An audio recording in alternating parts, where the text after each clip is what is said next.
oubliez la vente. L'idée qu'il faut qu'on se pose, c'est en quoi est-ce que moi, je peux apporter de la valeur à cette personne-là face à son problème ou face à la solution qu'elle cherche. Tu t'apprêtes à voir une rencontre au sommet. Qu'est-ce que c'est une rencontre au sommet avec Carl et invité? Dans le fond, c'est des entrevues que j'ai eu le privilège de faire, soit pendant les sommets de la vente que j'ai organisés dans le passé ou des entrevues à venir. Donc, je t'invite à rester à l'écoute, prends des notes, va te chercher un cahier, prends des notes parce que l'intervenant que tu as vu, que tu vas voir, a des choses puissantes à te partager. Et comme tu te retrouves sur ma chaîne YouTube, c'est le même mot d'ordre. Écoute, absorbe et action. Je te laisse avec notre invité. Déjà, le dernier entrevue du Sommet de la Vente 2022. Et pour cette entrevue-là, eh bien, je voulais avoir un invité très spécial. Martin Latulippe, un coach, un mentor pour moi, un ami. Donc, salut Martin. La cerise sur le Sunday, Carl. Donc, c'est moi l'invité spécial. Salut, Carl. Comment ça va?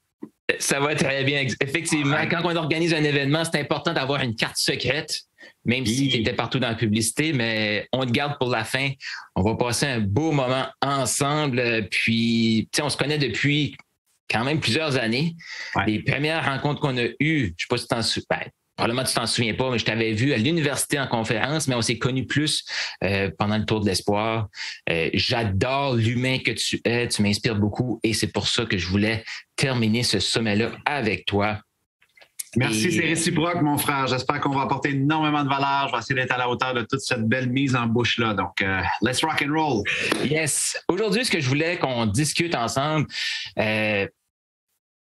je voulais qu'on parle de c'est quoi 3 clés pour avoir un projet qui nous inspire parce que beaucoup de gens veulent se lancer puis ils se remettent tout le temps en doute avec leur projet et aussi comment porter ce projet-là donc dans l'inspiration parce que une de tes spécialités, c'est justement d'accompagner des entrepreneurs sur le web à propulser leur projet. Donc, je me suis dit, pourquoi pas y aller dans quelque chose de pratico-pratique, concret. C'était quoi pour toi le premier élément que quelqu'un devait développer envers lui-même, envers son projet? Okay, ben, premièrement, je pense qu'avant même de parler de clés, qui va être une clé quand même, OK? Je pense que c'est important que les gens réalisent ce que ce n'est plus un projet aujourd'hui, OK? Donc, qu'est-ce que je veux dire là-dedans, Carl? C'est qu'on nous a vendu, et c'est même ancré dans notre ADN sociétal quasiment, surtout au niveau de nos croyances, surtout au niveau de nos peurs, surtout au niveau de mais qu'est-ce que les autres vont dire, les quand dira-t-on. L'idée qu'un projet, c'est linéaire. Donc, par exemple, on nous a vendu l'idée d'aller à l'école, d'obtenir une sécurité d'emploi via des bonnes notes. Et par la suite, ben, on a un emploi sécure, des bénéfices. Et souvent, quand on pense à un projet, donc ce qui est le cas ici aujourd'hui, de dire on va réfléchir, dire oui, mais si je me lance dans son projet-là, Carl, est-ce que ça va m'apporter ceci? Est-ce que ça va m'apporter cela? Donc, on essaye de se garantir des certitudes linéaires, alors que quand on parle d'un projet de cœur, quand on parle d'un projet qui nous fait vibrer, littéralement, qu'on se dit, tu sais quoi, il y a des trucs qui font pas de sens dans mon projet, mais ne pas le faire et ne pas tenter ma chance, ça fait encore moins de sens. OK? Alors, les gens qui nous écoutent, c'est que si vous êtes en train d'essayer de vous garantir que tout fait du sens dans votre projet, que cette linéarité-là dans laquelle on a grandi, vous devez attendre que toutes les conditions soient parfaites pour vous lancer, vous allez pogner énormément d'obstacles en cours de votre projet. Vous allez vous faire une violence psychologique assez impressionnante. Vous allez vous comparer. Ça va vous démotiver énormément. Donc, la première clé, c'est vraiment de peut-être faire une mise à jour de son mindset, de comprendre qu'aujourd'hui, même depuis quelques années déjà, la linéarité dans un projet, il n'y a rien de plus faux. Le monde est vraiment éclaté. On a des gens qui ont, oui, étudié en droit pendant tant d'années, mais qui quittent leur carrière, malgré qu'ils ont étudié des études là-dedans, et qui se lancent dans un projet qui les fait vibrer sur mesure pour eux, qui fait sens, qui leur parle. On a des gens qui ont fait une carrière de policier ou policière, ça leur parle plus, sont plus en lien avec les valeurs de l'organisation, avec les décisions qui sont prises, à ce qu'on leur demande de faire. Ça fait pas de sens de quitter une carrière sécuritaire, un truc, mais eux se disent, attends, j'ai acquis des compétences, j'ai un truc qui me parle, je vois des choses et finalement, ben, ils décident de se lancer. Donc, il faut vraiment cette première clé-là. On a beau parler de toutes les autres clés, tactiques, pragmatiques. Si on ne challenge pas la ligne de code, un peu comme un programmeur informatique, qui a été inséré dans notre inconscient que tout devrait être linéaire comme une autoroute, non. C'est pas du tout le cas. OK? Donc, peut-être faire une mise à jour de votre logiciel là-dessus et de comprendre que oui, il y aura de l'incertitude. Oui, il y aura des trucs qui feront pas de sens dans votre réflexion. Mais cette peur-là, cette incertitude-là, c'est pour ça souvent qu'on va aller travailler avec des coachs ou des mentors, des gens qui ont déjà marché le chemin, des gens qui ont fait le saut, des gens qui ont compris que c'était normal, que tout n'était pas clair au début, mais que si tu comprends pas ça, ben, tu vas toujours te dire « Je me lancerais bien, mais je manque de clarté. Je me lancerais bien, mais ça fait pas de sens. Je me lancerais bien, mais mon entourage me dit que c'est pas mal risqué. » Donc, on va demeurer dans un narratif qui va tout simplement nourrir nos croyances limitantes, qui vont nous garder dans une certaine paralysie de projet, qui fait en sorte que on passe jamais à l'action jusqu'à temps qu'on ait un mal-être incroyable, qu'on se dit « Attends, qu'est-ce qui se passe avec moi? Je suis pas content. Je me lève pas avec enthousiasme le matin. Je suis pas motivé par mon travail. » Ben, ça, ce sont des signes, ce sont des symptômes que, hey, ça, c'est toute ton inaction qui t'amène à te sentir comme ça. Maintenant, si tu te mettais en action malgré l'imperfection, malgré un peu le manque de clarté, ben, tu découvrirais qu'en marchant le terrain, tu vas te découvrir plein d'opportunités. Hein? C'est Steve Jobs qui lors d'une allocution qu'il a fait à Stanford, expliquait justement cette notion-là de c'est pas si je fais ceci, ça va m'amener là, si je fais ceci, je vais avoir tant d'argent dans 6 mois. Non. C'est en se lançant très souvent dans sa vie qu'on fait des rencontres fortuites, inattendues, qu'on découvre, qu'on apprend sur nous-mêmes. Et c'est lorsqu'on arrive à un certain point qu'on se tourne vers l'arrière et qu'on regarde, on se dit « Wow! Parce que j'avais pris cette décision-là, ça m'a emmené ici. » Et j'avais aucune idée où je m'en allais, mais ça, j'ai rencontré cette personne-là qui m'a parlé de ceci. Et là, par la suite, à partir de ceci, je me suis lancé dans ça. Et là, ça a été un challenge, mais le challenge a fait en sorte que je me suis renforcé encore plus. Et là, ça m'a amené à mon projet que je vis aujourd'hui. Ça, c'est beaucoup plus la réalité de des gens. C'est ta réalité, c'est ma réalité. Tu comprends? Ça n'a pas été le projet, le premier dans lequel on s'est lancé, qui a été la méga clarté. Tu comprends? Donc, première clé, je ne sais pas si ça fait sens pour toi, je ne sais pas si ça te parle, Carl, mais c'est trop important d'en parler parce qu'aujourd'hui, malgré qu'on voit des histoires de des gens qui poursuivent des projets, qui lancent des projets, il y a un appel d'une vie libérée présentement. On ne va pas se compter des blagues. Là. Ça fait 2 ans qu'on est confinés. Déjà avant le COVID, les gens, au niveau professionnel, il y avait déjà une méga fracture au niveau du marché du travail parce que les gens disaient « Attends, c'est ça la vie? » Métro, boulot, dodo, 40 heures semaine, travailler dans des structures béton, encore une fois, qui ne nous font même pas confiance pour travailler à partir de chez nous parce qu'ils se disent ben ils travailleront pas, ils seront pas productifs. Et l'humain avait envie de liberté, l'humain avait envie de se réaliser, mais les structures professionnelles ne permettaient pas ça. Il ne faut pas être hypocrite, là. C'est parce qu'ils ne faisaient pas confiance aux employés, littéralement. COVID a fractionné cela. Là, il y a des gens qui ont travaillé chez eux et se sont dit attends, ça goûte bon cette liberté-là. Là. Oui, je dois définir un peu mes paramètres, apprendre à travailler au niveau digital, dire non, garder mon temps de famille. Comme il y a une courbe d'apprentissage, mais est-ce que je veux retourner travailler 5 jours semaine, 30, 35, 40 heures dans une structure, dans le trafic, sans voir mes enfants, sans la qualité de vie à laquelle j'ai goûté depuis 2 ans? Non. Donc, aujourd'hui, il y a un éveil incroyable, il y a un appel à une vie libérée. Et si on ne comprend pas ce que je viens d'expliquer dans la clé numéro 1, on va retourner à l'ancien normal. Et si c'est l'ancien normal qui vous parle et qui vous fait vibrer, tant mieux. Mais le nouveau normal, c'est comprendre qu'il y a rarement un projet qui est linéaire. Ça va être un peu chaotique. Il va y avoir de l'incertitude, il va y avoir des peurs, il va y avoir des remises en question. Mais ceci ne doit pas résulter dans ta tête que « Ah, c'est pas pour moi, je vais rien faire. » Non. Donc, Est-ce que ça te parle, cette première clé-là? J'adore ce que tu viens de nous partager et c'est pas pour rien que je t'ai gardé pour la fin parce que tu résumes vraiment ce que le sommet de la vente, une des missions, c'est inspire-toi toi-même parce que si tu te mets pas en action, ben il n'y a rien qui va se passer. Et ce que je retiens de tout ce que tu as dit, puis en t'écoutant, je viens d'avoir un déclic. Puis ce déclic-là, c'est, oui, je dis toujours aux gens, avance, même si tu ne sais pas qu'est-ce qui va arriver. Il faut que tu fasses un premier pas, puis après, tu réajustes, puis c'est exactement ce que tu nous partages. Parce que dans tout ça, ben, ce qui est certain, c'est que si on n'avance pas, on n'arrivera jamais à la deuxième et à la troisième étape. Puis si on ne fait pas la première, ben, on ne pourra jamais prévoir la deuxième et la troisième, parce que comme tu nous dis très bien, c'est pas linéaire. Donc, cette clé-là, de revoir notre programmation, notre mindset par rapport à ça, ben, je vais demander à ceux qui nous écoutent, écrivez dans les commentaires la clé ou qu'est-ce que vous retenez de ce premier segment-là qui est vraiment puissant. Donc, écrivez dans les commentaires. J'ai le goût de lire qu'est-ce que les gens vont dire. Ouais, et c'est pas linéaire et c'est pas binaire parce que présentement, on est énormément dans un mindset binaire. C'est soit ça ou ça. Non, ça peut être ça et ça. Et ça. Et ça, et ça.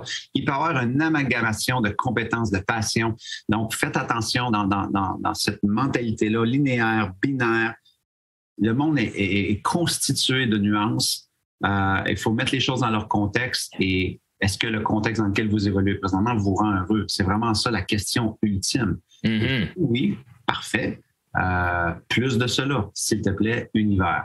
Mais si vous sentez que ce que l'on explique ici vous parle et tu dis, attends, je suis peut-être pas à jour à ce niveau-là. Peut-être qu'il y a une décision que je devrais prendre, que je sais que je devrais prendre et que je ne prends pas depuis longtemps. C'est un autre symptôme. Mm-hmm. Et si tu prenais cette décision-là, malgré la peur, qu'est-ce qui se cache derrière cette décision-là? Mon expérience à moi, ça a toujours été des poches de croissance incroyables. Intérieurement, psychologiquement, financièrement, mais souvent, les personnes vont voir la peur comme étant un signal de c'est pas pour toi. Donc, tu passes pas à l'action, donc ils ne découvrent pas le cadeau derrière la peur. Donc, ça, c'est la première clé. Deuxième clé qu'on peut parler, vu qu'on parle de vente aussi, Carl. Donc, pour moi, admettons vous enlevez le mot vente, admettons vous enlevez le mot argent, OK? Pour moi, la vente, c'est surtout deux choses que les gens oublient, OK? Numéro un, c'est un échange de valeur, OK? Et numéro deux, c'est un échange d'énergie, OK? Donc, on va commencer par l'énergie. Avez-vous déjà été face à un vendeur ou quelqu'un qui proposait un échange de valeur, mais que son énergie, ça ne connectait pas du tout avec vous? Okay? Si on caricaturerait, on peut penser le vendeur de tapis, la personne beaucoup trop insistante, à la limite intrusive, agressive, et cette énergie-là a fait en sorte que vous n'avez pas conclu, en fait, la transaction ou l'échange de valeur. OK? Donc, c'est important de comprendre que dans votre projet, c'est un peu la même chose. L'énergie et l'angle avec lequel vous allez attaquer votre projet va faire en sorte que soit vous allez évoluer dans votre projet ou va faire en sorte que vous allez toujours stagner, tourner en rond, vous démotiver, perdre l'enthousiasme du départ. Et je vais y revenir dans quelques instants sur les énergies. Okay? L'autre point que je veux faire, c'est l'échange de valeur. C'est vraiment important de comprendre que quand on vend, okay, c'est parce qu'on a identifié qu'une personne avait soit un problème ou cherchait une solution. Okay? Et oubliez la vente. L'idée qu'il faut qu'on se pose, c'est en quoi est-ce que moi, je peux apporter de la valeur à cette personne-là face à son problème ou face à la solution qu'elle cherche. Et le plus que vous pouvez vous positionner avec vos passions, vos compétences, votre idée, votre projet, le produit que vous offrez, comme étant une valeur ajoutée au problème que votre prospect rencontre ou la solution qu'il cherche, le plus que vous allez transactionner, le plus que les gens vont dire « c'est exactement ce que je cherche ». Okay? Et ça, c'est important de le comprendre. Pour ne pas dire « oui, mais j'aime pas vendre ». Personne ne t'a demandé de vendre, mais est-ce que tu peux au moins offrir de la valeur, comprendre la valeur que ton client cherche, comprendre le problème qu'il a, comprendre une solution qui serait facile à mettre en place pour lui. Et tout ce que tu fais, c'est une proposition qui lui semble être hautement de valeur. Donc, pour lui, ça ne fait aucun sens de ne pas transactionner avec vous. Donc, pourquoi je vous mentionne ça? J'achète. Pourquoi je vous mentionne ça? Parce que lancer dans un projet, c'est un peu la même chose.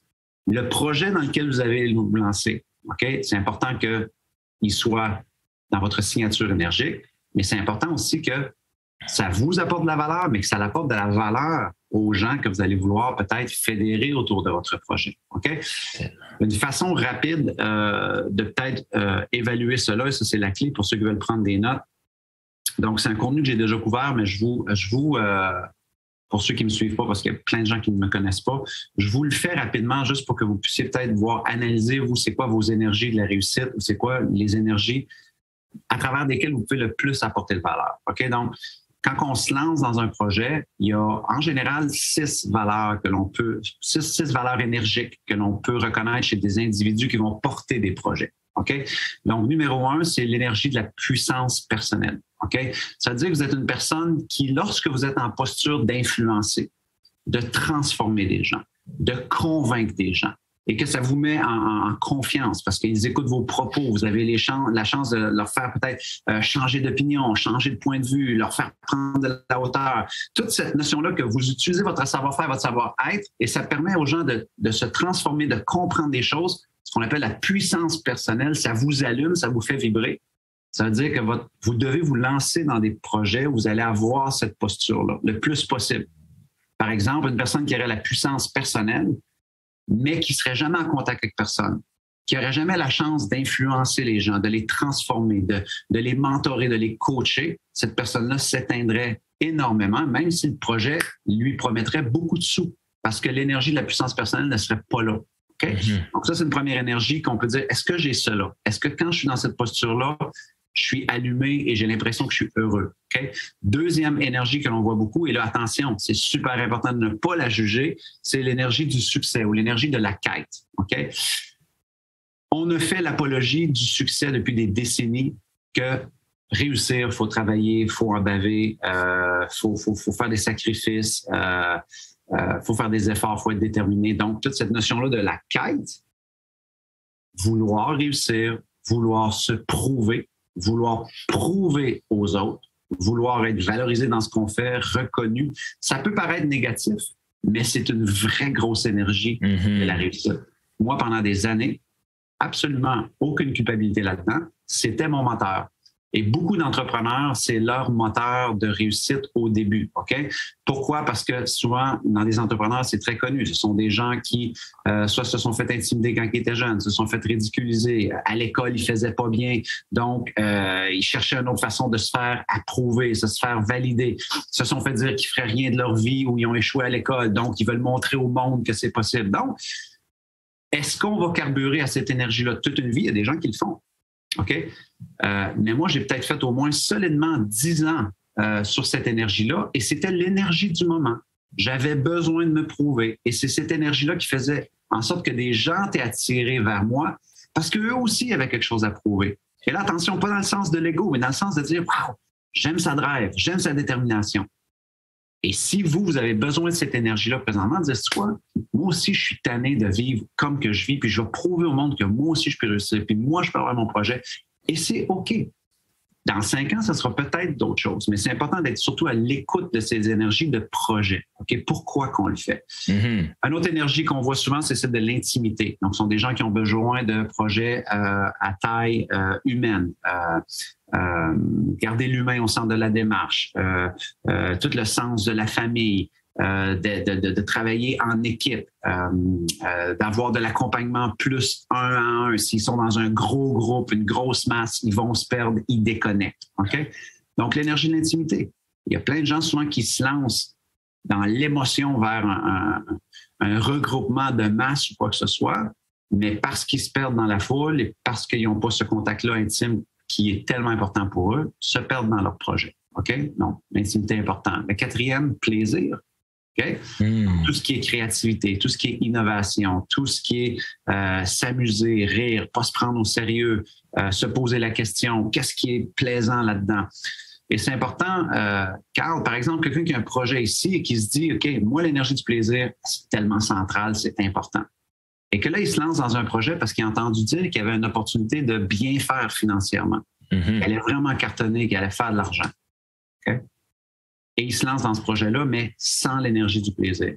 Je peux te garantir que ça se peut être une victoire ou deux, mais très rapidement, ça va devenir mécanique, ça va devenir un truc où ça ne sera plus nécessairement ça et tu vas te perdre dans ton projet, tu vas te démotiver ou ça va être vide de sens. Okay?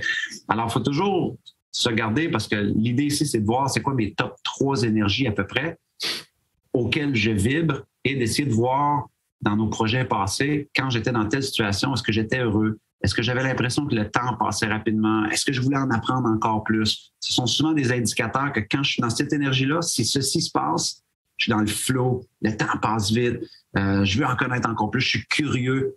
Ben ça veut dire que peut-être que ça veut dire que c'est signe que ce sont vos énergies. Okay? Et s'assurer que ça se retrouve dans vos projets. Okay? Parce qu'encore une fois, rappelez-vous, si la vente est un échange énergique, ben, le succès de votre projet aussi, c'est un échange énergique. C'est une relation que vous allez entretenir avec votre projet. Et si l'énergie n'est pas là, vous n'allez même pas être capable de vous vendre votre propre projet. Vous n'allez même pas être capable de vibrer votre propre projet. Imagine quand ça va être le temps de le vendre, cet échange de valeurs-là. Si vous êtes en train d'essayer de vendre un échange de valeurs qui est que monétaire et que transactionnel, alors que vous êtes dans le plaisir, vous n'avez pas de plaisir à le faire, ou que, par exemple, dans les 2 dernières énergies, c'est sens et contribution. Si vous vibrez au sens ou à la contribution, vous avez besoin de cela comme moteur énergique, mais que vous êtes que dans un projet qui vous demande la quête, du go, défoncer, mais qui n'a pas de sens, et que vous n'avez pas l'impression de contribuer, encore une fois, votre projet va tomber. Tu comprends? Ou ça va être difficile. Vous allez être en distorsion cognitive. Okay? Ouais. Donc, le 5e et 6e énergie, c'est ça, c'est le sens. Donc, ce sont les gens qui ont besoin d'attacher ça à une cause plus grande que eux. La raison d'être. Le pourquoi. C'est pourquoi qu'on fait ça. C'est quoi la mission aussi? S'il n'y a pas de sens, pour eux, c'est extrêmement difficile. Et quand on reconnaît que une des plus grandes sources de motivation au monde, ben, c'est d'attacher un sens à pourquoi on le fait. Ben, on réalise que le sens, ça peut être un moteur très important. Que si on fait que des tâches et des projets, mais que c'est pas attaché à un sens, des fois, ça peut être vide de sens. Donc, on se demande pourquoi que je fais ça encore. Est-ce que c'est vraiment ça que je veux faire encore? Donc, c'est exactement ce que tu disais tantôt avec le monde qui était sur le marché du travail, qui sentait qu'il y avait quelque chose de plus qu'il devait faire au différent. Exactement, il manque de sens. Donc, le manque de sens, exactement, le manque de sens au niveau des valeurs organisationnelles ou la tâche, où on utilise mal leur talent et on a l'impression qu'ils sont utilisés pour des tâches tellement moindres que leurs compétences. Ça n'a plus de sens pour eux autres. Ils vivent moins, donc ils veulent quitter le marché du travail. Et la 6e énergie, qui peut sembler être très étroitement liée à sens, mais c'est ça de la contribution. Okay?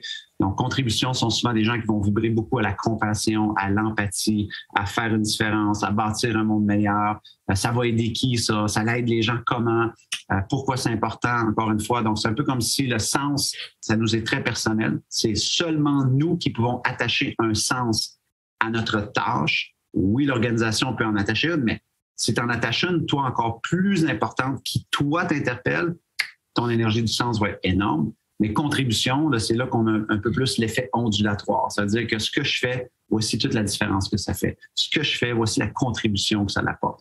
Donc, c'est important de connaître les énergies. Dans le sens, tu peux avoir spiritualité aussi pour les gens qui sont très spirituels. Donc, il y a une montée dans les 5-10 dernières années au niveau de la spiritualité et non de la religion. Mais la spiritualité, encore une fois, vu que c'est un truc très personnel, ça rentrerait dans la catégorie du sens. Donc, il y a des gens qui sont entrepreneurs, qui portent des projets. S'il n'y a pas une notion spirituelle, conscience dans leur projet, ils vont se perdre. Ça a l'air trop structuré, ça a l'air trop marketing, ça a l'air trop vente. L'important ici, Carl, c'est de ne pas juger, tu comprends? De ne pas juger l'énergie où est-ce que l'on est. Moi, je suis très fort dans le sens, dans la contribution, dans le plaisir. Mais attention, dans différentes sphères de ma vie, je peux encore être dans le succès, dans la quête. Okay? Donc, présentement, je suis en train de m'entraîner pour un Ironman. C'est une méga énergie de la quête. Okay?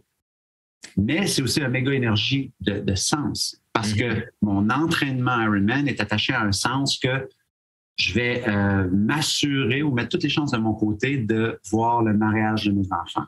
Je vais mettre toutes les chances de mon côté, au moins faire mon rôle pour vieillir en santé. Parce que l'espérance de vie est encore plus longue, mais les gens vivent moins en santé. Ouais. Donc, est-ce que moi, j'aimerais vivre longtemps, mais être en santé? j'attache un sens très fort. OK? Donc, je m'amuse avec cela et ça m'aide aussi surtout à dire non à des projets qui n'ont pas les lentilles énergiques dans lesquelles moi je veux me lancer. Et il y a d'autres projets que je me dis, hey, est-ce que je vais avoir du plaisir là-dedans? Est-ce que les gens qui sont impliqués là-dedans me plaisent, sont drôles, sont légers? Ah non, sont très lourds, sont dramatiques. Ah, déjà là, je vais mettre ça de côté. OK? Donc, je le passe un peu dans mes lentilles énergiques pour voir est-ce que c'est un projet qui me parle? Parce qu'au final, n'oublie pas, on devra se vendre notre projet à nous-mêmes. Exact. Donc, si tu ne vibres pas à ton projet, ça va être bête off de te vendre énergiquement l'idée d'aller proposer ta valeur à d'autres personnes. Donc, c'est la première chose que moi, j'essaie d'ajuster, mon énergie, et par la suite comprendre que cette énergie-là va juste être un transfert de valeur que je vais offrir à un monsieur client ou cliente que je vais approcher avec mon service ou mon produit. Donc, deuxième clé que je te dirais, deuxième idée peut-être, c'est cette idée-là c'est un projet, c'est un truc énergique aussi. Ouais. Et l'idée de la vente, si tu la rebutes, juste comprends que c'est une transaction d'abord de valeur perçue. Et ça m'apparaît tellement bien que je vais transiger avec toi. Mais pour que cette valeur-là soit bien perçue, tu dois vibrer. Tu dois être dans ton énergie. C'est ça, vendre. J'adore cette clé-là. Puis, plein de choses que tu dis, que ça met plein de choses en ordre dans ma tête parce que des choses qu'on fait des fois un peu intuitivement ou on a déjà entendu. Mais moi, ce que j'aime de ces 6 énergies-là, premièrement, ceux qui écoutent, si ça vous parle, écrivez dans les commentaires. Si vous êtes reconnu dans vos énergies dominantes, écrivez. On veut savoir c'est quoi. C'est quoi votre première, vos 2, 3 premières? C'est pas obligé d'être mais je le sais pas, j'en ai plein. C'est OK. Mais au moins, vous êtes conscient maintenant. Ouais. Puis, moi, ce que j'aime aussi, c'est que tu as parlé des 6 énergies comme 6 énergies qui sont totalement neutres et que tu as apporté le côté positif.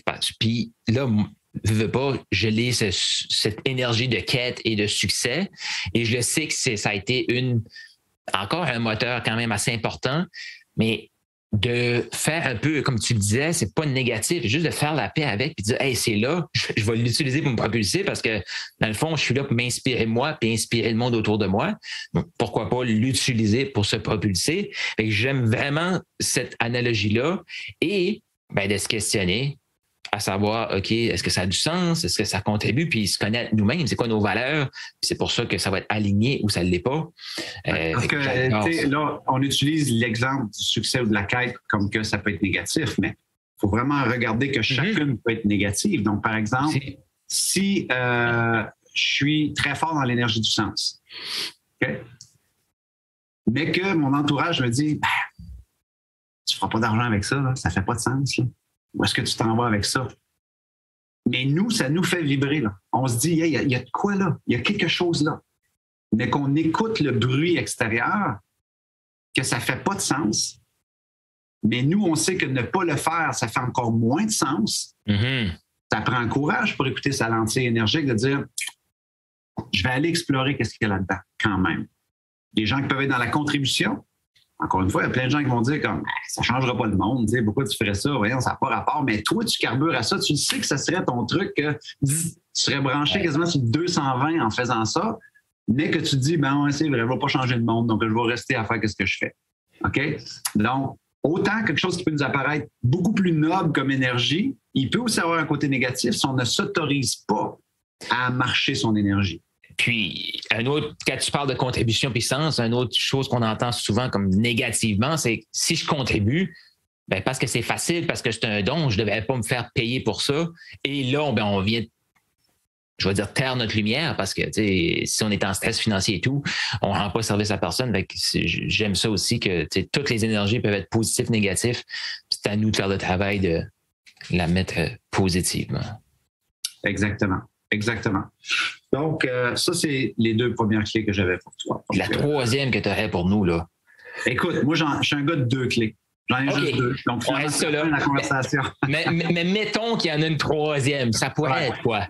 Ouais, la troisième, pour moi, là, celle que là, c'est une lentille que je vous donne avec 21 ans de lecture entrepreneuriale. Okay? Ça fait 21 ans que moi, je suis en business. Je me suis lancé dès ma sortie des études, sans un sou en poche, sans expérience, sans crédibilité. Et j'aurais aimé connaître ça. Il me semble que j'aurais beaucoup moins souffert. Je me serais moins auto-flagellé. J'aurais certainement avancé plus rapidement. Je me serais fait moins violence au niveau de mon estime personnelle, de ma confiance. Okay? Donc, la clé, elle est d'être très prudent avec la relation qu'on va entretenir avec notre déception. OK? Parce que se lancer dans un projet, oui, ça va vous amener de l'enthousiasme, de la passion, des rencontres, ce qu'on appelle la lune de miel. Hein, quand on commence à travailler sur un truc, c'est très enivrant, c'est passionnant et tout et tout. Mais un projet comme un projet de vie, un mariage, une relation qui va durer longtemps, une amitié, il y a des hauts, il y a des bas. Et quand on parle spécifiquement de se lancer dans un projet, souvent on va entendre un truc comme « Hey, j'espère que cette fois-ci, c'est la bonne. Hey, cette fois-ci, là, ça va marcher, je le sens, c'est incroyable. » Donc, on va charger émotionnellement ce nouveau projet-là d'une attente incroyable. OK?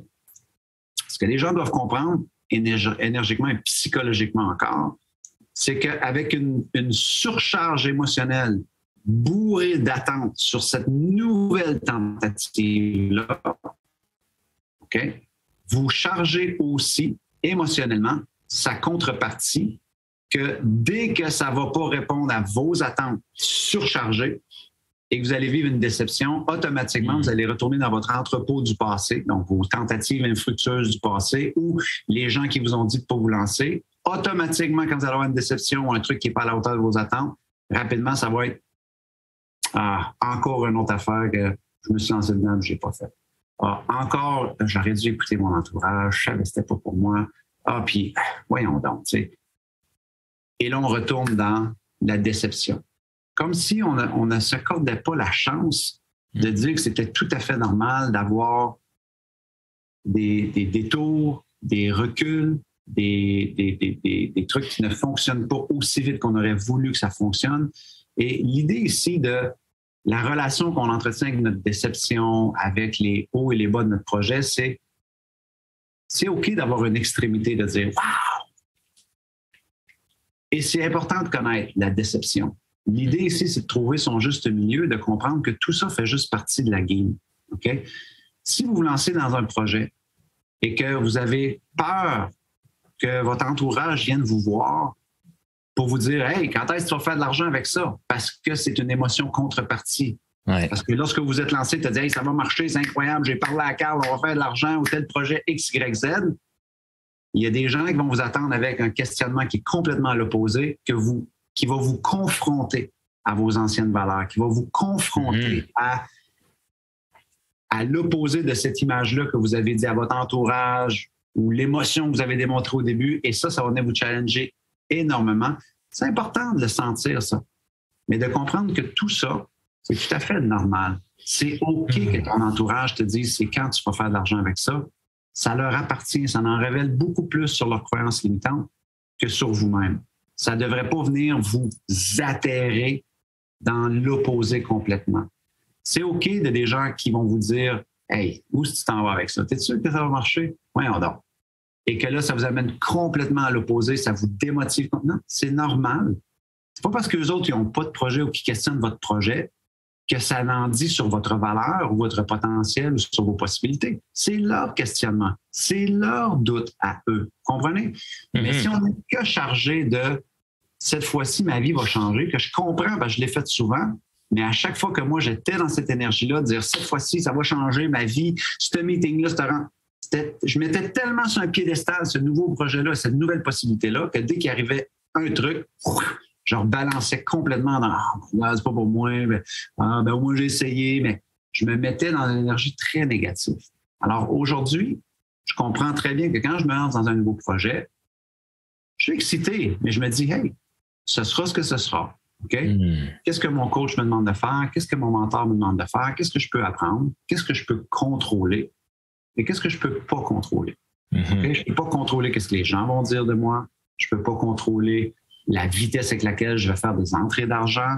Je ne peux pas contrôler la décision d'un client ou d'une cliente. Imaginez que chaque cliente qui me dit non, ben, j'entre en dépression, je me démotive. Hey, ça va être une montagne russe émotionnelle.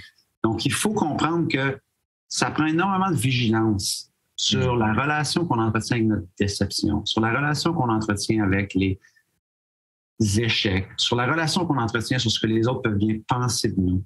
Il faut que vous compreniez que ça en révèle beaucoup plus sur eux que sur vous-même.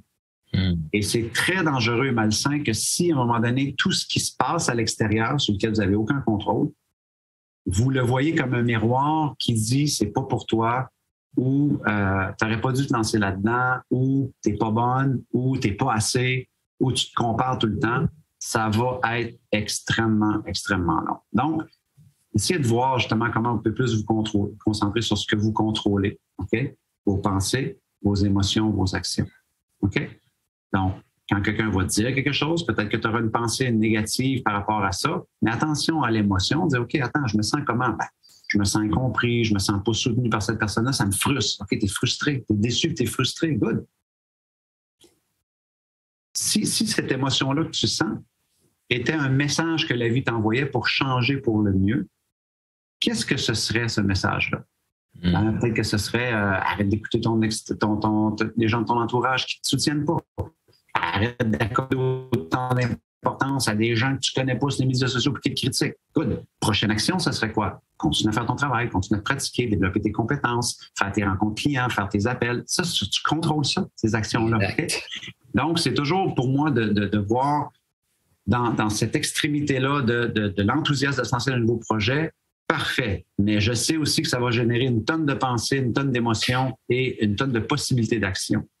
Par contre, si je ne trouve pas mon juste centre par rapport à la réalité de tout ça, ça se peut que mes pensées vont être négatives, je vais nourrir des émotions négatives et mon action va se transformer en inaction, en procrastination parce que je vais laisser cette extrémité-là négative nourrir mon projet. Non. Dans le juste milieu, c'est OK, qu'est-ce que je contrôle? Je pense quoi par rapport à ce qui vient de se passer? Ben, OK, je suis démotivé, je suis déçu. OK, c'est des émotions. Tu penses que tu ne réussis pas. C'est la pensée que tu as dans la tête. Parce que lui vient de dire ça, tu penses que tu ne réussiras pas, tu penses que tu vas échouer, tu te fais des scénarios, ça, c'est ce que tu penses. Tu te sens comment par rapport à ça? Identifie l'émotion, nomme-les et pose-toi la question. Parce qu'oublions pas que les émotions, c'est un tableau de bord. Ce sont des messages que notre corps, notre psychologie nous envoie. Il faut les lire, ces messages-là. Donc, se poser une question comme et si cette émotion-là que je vis, peur, était un message qui m'était envoyé pour changer pour le mieux maintenant, qu'est-ce que ce message-là serait? Et là, juste observez-vous. Ben, arrête de vouloir prédire l'avenir. Pourquoi tu as peur alors que tu ne l'as même pas fait encore?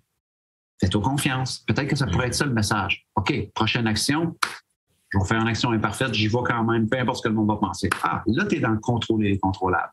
Et là, tu fais avancer ton projet. Donc, c'est une clé un peu holistique, philosophique, mais pour moi, j'ai réalisé que j'ai tellement de gens que j'accompagne qui sont partis avec un enthousiasme fulgurant, mais qu'après 1 mois, 2 mois, tu les rencontres, sont dans l'opposé complètement de ça, en train d'avoir beaucoup de pensées négatives, beaucoup de narratifs négatifs, beaucoup d'émotions négatives qu'ils ne traitent pas, qui vont vouloir éviter, nier ou se sentir coupables parce qu'ils vivent cela à place d'en comprendre les messages. Et ils ne passent plus à l'action, donc sont dans procrastination, sont dans autosabotage et souvent, ça a parti avec ce que j'ai expliqué. Hey, là, ça va changer ma vie. Non, pas nécessairement. Je l'ai fait plein de fois, coupable. Non, moi aussi, exactement. Donc maintenant, c'est comme, hey, c'est un projet comme un autre, il m'enthousiasme, mais attends, parce que je sais que le moins que je le mets sur un piédestal, le plus que je le rapproche de, hey, je travaille sur un nouveau projet. Je suis au centre, je suis plus dans le flow, je suis plus dans la zone de mon contrôle intérieur. Donc, voilà, ça, c'est plus peut-être un peu la sagesse d'avoir fait ce pattern-là tellement de fois dans ma vie, de m'avoir perdu ici tellement de fois dans ma vie pour comprendre qu'il n'y a rien comme trouver son juste milieu aussi et de comprendre que toutes ces gammes d'émotions-là sont importantes, mais qu'on peut les traiter aussi et rester dans qu'est-ce que je peux contrôler. Yes. Vraiment, là, merci pour ces 3 clés-là. J'espère que vous avez pris des notes parce qu'il y a une tonne de pépites dans tout ça et je vous demande à ceux qui écoutent, là, placez un mot qui vous vient à l'esprit sur ce qui a été partagé des 3 clés. partagez ça dans les commentaires, puis je vous partage le mien. Moi, quand je t'écoute, Martin, avec tous les liens qu'on peut faire entre les 3 clés et tout, je sens, le mot qui me vient, c'est légèreté. Pourquoi? Parce que il me semble que ça vient d'enlever une tonne de poids sur mes épaules parce que, comme tu t'expliquais, les hauts, les bas, c'est normal. Osciller dans les 6 énergies, c'est normal. De se perdre, c'est normal. De se retrouver et être excité, c'est normal. Donc, quand tu comprends ça, et c'est pour ça aussi qu'un de mes messages, c'est deviens inspirant devant toi-même, arrête de chercher la nouvelle stratégie parce que quand tu te lances une nouvelle stratégie, c'est exactement ce qu'on vit. C'est wouhou, cette stratégie-là va changer ma vie, mais la programmation est encore là, les énergies sont encore là, toute notre passé est encore là, puis on ne sait pas comment, jouer avec.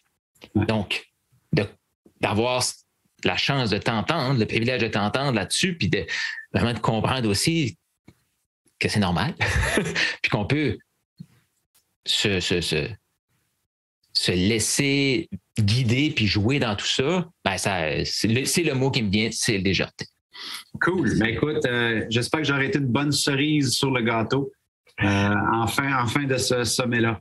Ben, ils vont pouvoir l'écrire dans les commentaires. Est-ce que ça a été une bonne cerise à la fin du sommet? Et sinon, c'est OK. Tu comprends? Ça fait partie. Ça fait partie. Vous n'avez pas aimé, vous êtes plus dans le négatif.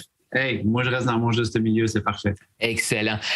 Avant de te demander le mot de la fin, les gens qui veulent te suivre, je sais que tu es partout, là, mais c'est où ou c'est quoi le nom qu'il faut qu'ils cherchent spécifique pour te trouver sur les médias sociaux? C'est Usain Bolt. Si vous allez sur Google et vous mettez Usain Bolt, vous allez retrouver mon site Internet, ma photo. Je savais que ça allait pas être une bonne question, mais bon. Martin Latulippe, c'est ça. Si vous allez sur Martin Latulippe, surtout ce qui est important, c'est choisir la plateforme de votre choix. Vous pouvez me suivre sur YouTube, vous pouvez me suivre sur Instagram, sur Facebook, peu importe la plateforme que vous aimez consommer. Je publie souvent des vidéos, des réflexions pour aider les gens justement à réaliser leurs projets constamment. Donc, merci. Au plaisir de vous revoir sur une de ces plateformes-là si ça vous intéresse. Tu offres énormément de valeur, donc je te remercie beaucoup. Est-ce que tu as un dernier conseil, parce que tout de suite après cette entrevue-là, on se lance en atelier pratico-pratique pour mettre tout ça en place. Dernier conseil pour les gens qui sont dans un projet et qui vivent ces oscillements-là ou une phrase que toi tu te répètes ou... Ben écoute, je suis content que tu me dises que vous allez en atelier parce que le dernier conseil, c'est que derrière toute grande réalisation de projet, tout, que ce soit sportif, académique,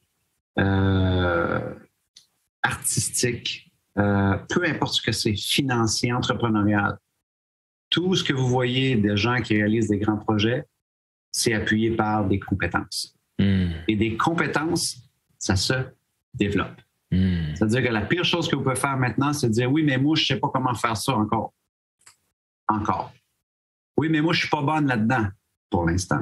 Okay? Tout est développement de compétences. Si vous m'aviez vu quand je me suis lancé dans mon projet, je ne ressemblais pas à ça. Okay? J'étais nerveux. Les mots se bousculaient dans ma tête et ça se précipitait pour sortir de ma bouche. Je faisais des crises d'anxiété, des crises d'angoisse. Je parlais pas en anglais. Maintenant, je fais des conférences en anglais dans les plus grandes scènes au monde.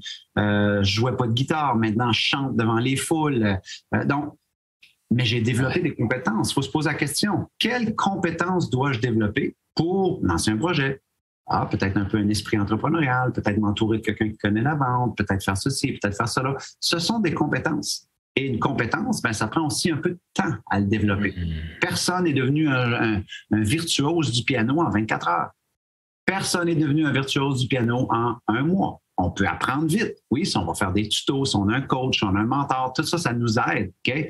Mais la notion du temps avec votre projet, qui est une autre clé dont on aurait parlé, n'oubliez pas qu'il y a des compétences à développer.